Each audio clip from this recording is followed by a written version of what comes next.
Well, this looks like another question that would be best solved using a ratio table. We're told that the ratio of the numerator to the denominator is 80%, or 80 to 100, and we should reduce that to the smallest integers that work, so that would be a ratio of 4 to 5. Now they're talking about the difference between the numerator and the denominator, so in my ratio table, I have numerator to denominator is 4 to 5 for a difference of 1 ratio unit. And we're told that that 1 ratio unit maps out to exactly 16. Now what is the question asking for? The denominator.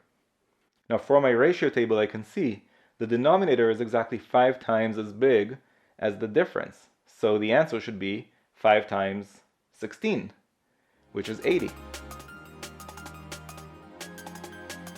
If you found this video useful, go to quantreasoning.com for a lot more where that came from. You should also click that like button and let me know in the comments below what you'd like me to make future videos about. And of course, if you haven't yet subscribed, go ahead and do that and click that bell below so you get notified about future videos. See you next time.